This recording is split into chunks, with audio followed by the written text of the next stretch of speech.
How you doing? Good day for offense. Some explosive plays today. Yeah, I was back and forth again. You know, it's been good. We've had early in camp it was offense. Here towards the end, there's been good defense, and then the last few days it's been back and forth, and that's a good sign for your football team. I tell guys after practice, like, if you leave practice and you felt like, oh man, we just dominated, it's usually a sign of a bad team, right? There's got to be balance to be a good football team. Coach, you've been making a lot of plays, especially just now, and just that scrimmage about having the D-line be aggressive, but it sounds like not too aggressive. What was your message really after what you saw today, especially from that front seven? Yeah, our D-line's, doing a good job.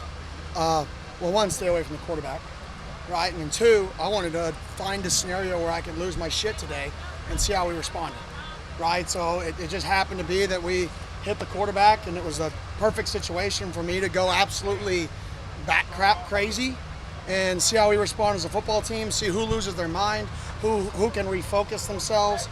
And what I loved is I went bat crap crazy on the defense, right? As crazy as I've been. And guess what? 2 plays later, they executed. Shamari stayed dialed in. He jumped a wide hitch, intercepted the football, right? That's winning football. Teams that can respond to those chaotic environments, and that's what I was trying to create today. Kenny, yesterday Coach Royal mentioned how Sam had the longest meeting he's ever had in an official visit. What was your perspective on that meeting, the 6 hours they spent together? We have dinner. Yeah. That was my perspective. Holy cow, we got dinner, guys. We've been in here since post-lunch, and now we have dinner. He has to change. But no, in all seriousness, it was when I said to myself, okay, this is a guy. Because it's not just when you bring quarterbacks on campus, you're interviewing them just as much as they're interviewing you, right? When you sit in those meetings and you talk to those guys, you're getting a blueprint of what you're going to coach, and it takes a certain kid to be a successful quarterback. So when he was in there for 6 hours and I walked in there at about an hour, and I'm like, sat in there, then I walked in there about an hour and 45, then about 3 hours, and then 4 hours, and I'm like, this kid's still dialed in. It matters to him. He loves this crap. And that's a sign of a quarterback that can lead and win football games. So that was my impression was, let's get this kid now. Holy cow. We want him.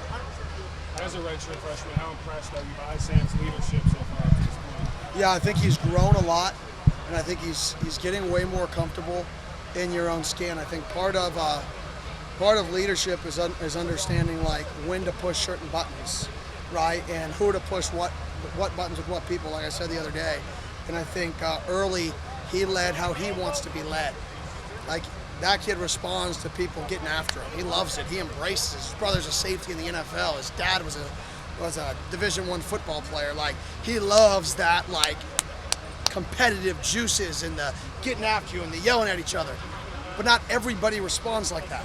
So you have to lead in not just a way that you respond to, but you have to be able to learn your teammates at a level to lead each individual group or each individual player better. And I think he's slowly learning those other leadership styles, not just that alpha style, which is you can't coach the alpha in somebody. So I'd much rather tone somebody back than try to say we need more. So big fan of his leadership style. How have you seen team-wide accountability, not just from Sam holding people accountable? Yeah, earlier in camp, I think I alluded to this in a press conference, we had 2 D linemen getting a big altercation on an elevator. They didn't fight or anything, but yelling at each other over the twist game being done correctly. You're supposed to go first, I'm supposed to go second, and you're supposed to penetrate the B gap. You went too quick. That's a winning team. Teams that they just want to do crap right at such a high level that there's people yelling at each other over a twist game, right? And you can see that our team is rallying behind that. You saw that today after I got after them, and the response the defense made, even after I got after them today. Then they had the best part of practice, was after I got after them. And that's what we're looking for. We're looking for people who learn how to respond, because that's all football is. The best teams in the country, guess what? They just respond to situations over and over again. They never get faced. They just go out and do the same thing and the same thing and the same thing over and over again. When will you transition to scout team? That'll happen on Friday. So we'll transition Friday. Camp will conclude tomorrow, and then we'll transition. Do you feel like it will be necessary for you to get, more aggressive isolate chaos and try to input more situations as we just get closer to the result? Yeah, I just want to see where we're way better than we were last year. Just the mental side of the team and to be able to respond. Last year, if something bad happened, it would be like our whole team would we give up a touchdown, would walk to the sidelines with their heads down, in the first quarter. And I could see it, and I would just be like, "Dang, we're in trouble." We don't believe. We have no passion right now. We're pissed off, but we're just down, and that's not. We're sad. Better way to put it than pissed off. This year, we're getting that. You can see it, and that's what wins football games. Is people that give up a 75-yard play and somebody sprints from the other side of the field, swipe tackles a heel, right?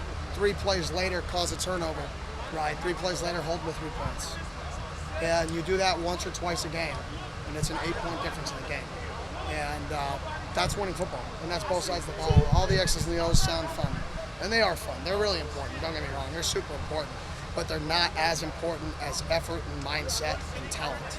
Those 3 things are the most important things in the football game. Perfect, thank you.